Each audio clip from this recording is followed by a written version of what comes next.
நான் யார் என்ற ஆத்ம விசாரத்தின் முதல் பாகத்திலிருந்து 8வது பாகம் வரைக்கும் எந்த ஒரு இடத்துலையும் உலகியலை துறந்து விட வேண்டும் என்றோ உறவுகளை விட்டுடணும்னோ குறிப்பிடப்படவில்லை. ஏன்னா தன்னிலை உணர்றதுக்கு அதெல்லாம் பண்ணணும்னு அவசியமே இல்லை. நான் யார்? இந்த கேள்விக்கு பாகம் 2ல் இந்த உடம்பையும் மனசையும் இரவும் பகலுமா ஓய்வின்றி இயக்கிக்கிட்டு இருக்கிற அறிவு எதுவோ அந்த தனித்து நிற்கும் அறிவே நான், அதாவது நாம. தனித்து நிற்கும் அறிவின் ஸ்வரூபம் சத் சித் ஆனந்தம்ன்ற வரைக்கும் பார்த்தோம். நமது இருப்பின் ஆனந்தத்தை நமக்குள்ள உணர்றது தான் தன்னிலை உணர்தல். அதுக்கான வழிகாட்டுதல் தான் ரமண மகரிஷியால அருளப்பட்ட நான் யார். முதல் 2 பாகம் பார்த்தோன்னே நிறைய பேருக்கு மனம் இல்லாம நம்ம எப்படி இருக்க முடியும், மனம் இல்லைன்னா நம்ம எப்படி வாழ்க்கையில திட்டம் போட முடியும், எப்படி வாழ முடியும், இப்படி நிறைய கேள்விகள் வந்துடுச்சு. மனம் இல்லாம இருக்கணும்னு இங்க எங்கேயுமே நம்ம வலியுறுத்தல. மனம் பற்றிய புரிதல் நமக்குள்ள ஆழமா ஏற்படும் போது ஒரு விவேகியாக நாம மாறுறத அனுபவபூர்வமா பார்க்க முடியும். அதுக்கு பகவான் ரமண மகரிஷி அருளிய இந்த நான் யார் என்னும் ஆத்ம விசாரணை பேருதவியா இருக்கும். கல்பிதமான ஜெகத்ருஷ்டி நீங்கினால் ஒழிய அதிஷ்டான சொரூப தரிசனம் உண்டாகாது. சர்வ அறிவிற்கும் சர்வ தொழிலுக்கும் காரணமாகிய மனம் அடங்கினால் ஜெகத் திருஷ்டி நீங்கும். ஆனந்தமயமான ஆத்மஸ்வரூபம் தான் நாம. அந்த ஸ்வரூபத்தின் ஆனந்தத்தை நாம நமக்குள்ள உணரணும்னா இன்பம்ன்றது வெளியே இருக்குதுன்ற நினப்பு போகணும். இந்த நினப்பு தான் ஜெகத் திருஷ்டி. மனம் அடங்கினால் ஜெகத் திருஷ்டி நீங்கும். மனம் அடங்கிறதுக்கும் இன்பம்ன்றது வெளியே இருக்குன்ற நினப்பு போகிறதுக்கும் என்ன சம்பந்தம் இருக்கு?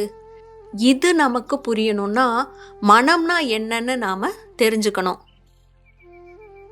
மனம் என்பது ஆத்மஸ்வரூபத்தில் உள்ள ஒரு அதிசய சக்தி. அது சகல நினைவுகளையும் தோற்றுவிக்கின்றது. நினைவுகளையெல்லாம் நீக்கி பார்க்கின்ற போது தனியாய் மனம் என்று ஒரு பொருள் இல்லை.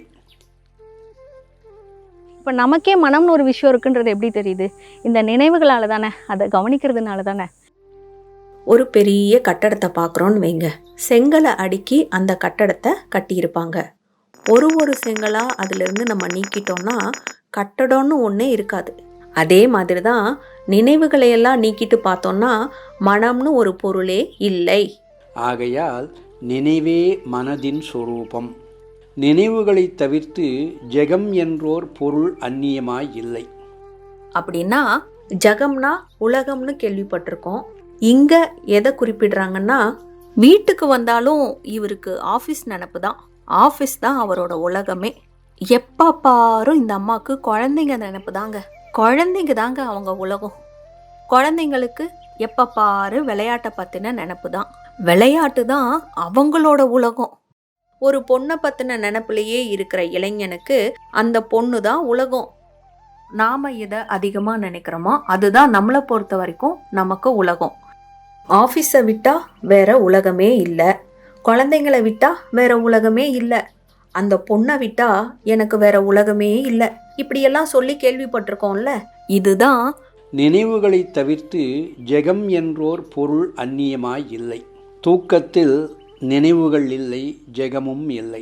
எவ்வளோ முக்கியமான விஷயத்த நாம் நினச்சாலும் அது நமக்கு உலகமாக இருந்தாலும் ஆழ்ந்த தூக்கத்தில் எந்த நினைவும் இல்லை, அந்த உலகமும் இல்லை. இதுதான் தூக்கத்தில் நினைவுகள் இல்லை, ஜகமும் இல்லை. ஜாக்கிர சொப்பனங்களில் நினைவுகள் உள, ஜெகமும் உண்டு, அதாவது உலகமும் உண்டு. ஜாக்கிரம்னா இப்போ நாம் முழிச்சுக்கிட்டு இருக்கிறோம்ல இந்த நிலை. சொப்னம்னா கனவு. இந்த 2 நிலைகளில் நினைவுகள் இருக்கிறதுனால ஜகமும் உண்டு. அப்படின்னா நம்ம தூங்கிக்கிட்டு இருக்கும்போது ஒரு கனவு வருது. அது எந்த உலகம்? அப்படி ஒரு உலகம் இருக்கா? ஆனால் அந்த நிமிஷம் அது உண்மை போல இருந்துச்சு. அதே போல தான் முழிச்சுக்கிட்டு இருக்கும்போது நமக்குள்ள நினைவுகளால் ஒரு கற்பனை உலகம் உருவாகுது. இந்த நிமிஷம் இது உண்மை போல தெரியுது. இதைத்தான் ஜாக்கிர ஸ்வப்னங்களில் நினைவுகள் உண்டு, ஜகமும் உண்டு அப்படின்னு இங்க குறிப்பிடப்பட்டிருக்கு.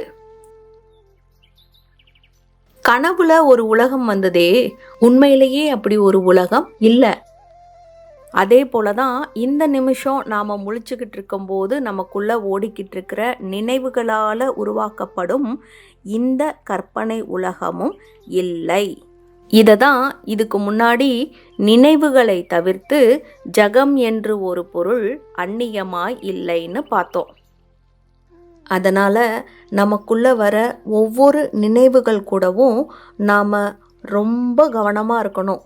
ஏன்னா சிலந்தி பூச்சி எப்படி தன்னிடமிருந்து வெளியில் நூலை நூற்று மறுபடியும் தன்னுள் இழுத்து கொள்ளுகிறதோ, அப்படியே மனமும் தன்னிடத்திலிருந்து ஜெகத்தை, அதாவது உலகத்தை தோற்றுவித்து மறுபடியும் தன்னிடமே ஒடுக்கிக் கொள்ளுகிறது. இப்படி நினைவுகளால் பின்னப்பட்ட வலையில நாம சிக்கியிருக்கோம். இதுதான் நம்மளோட எல்லா துன்பத்துக்கும் காரணம்.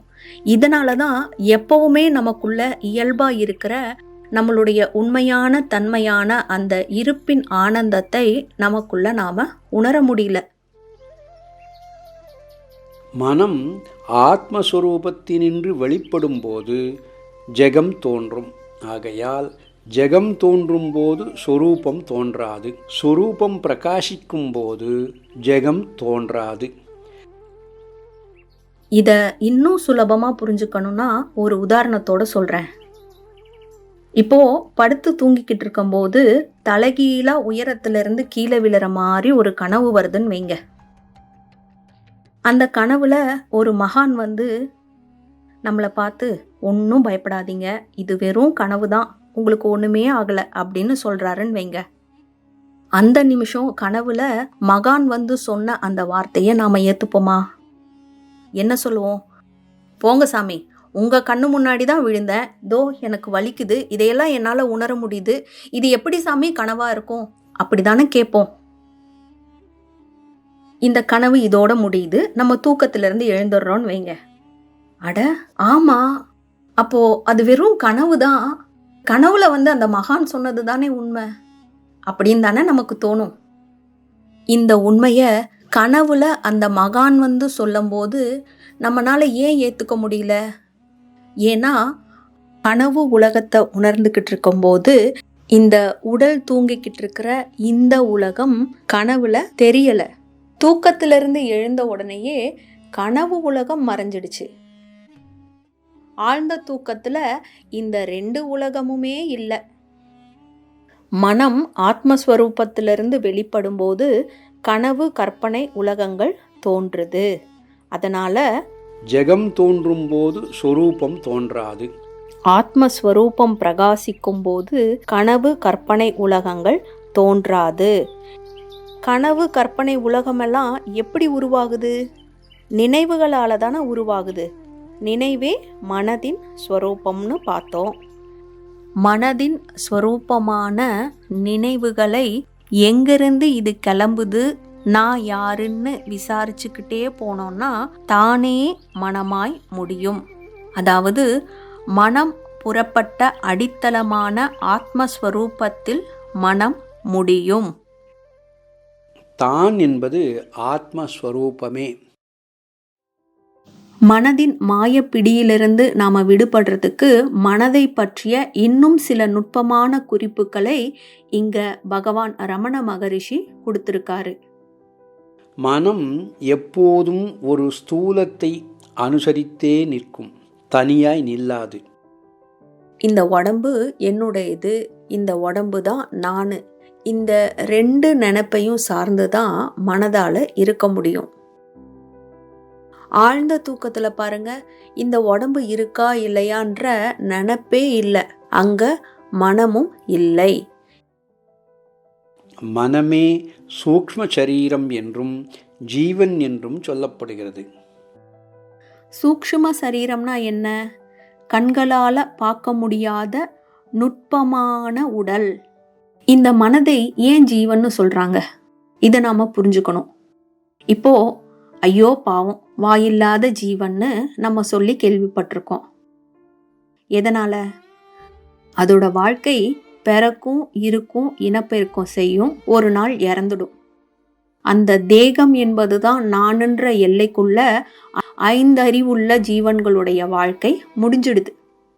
இந்த மனதை நான் நம்ம நினைக்கும் போது இந்த எல்லைக்குள்ளேயே நம்மளுடைய வாழ்க்கை குறுகி இருக்கு. அதனாலதான் இந்த வாழ்க்கை இந்த உடல் அழியும் போது முடிஞ்சிடுமோன்ற பயம் நமக்குள்ள ஏற்படுது. 5 அறிவுள்ள ஜீவன்களுக்கும் நமக்கும் என்ன வித்தியாசம்? அதுக்கும் மரணம் இருக்கு.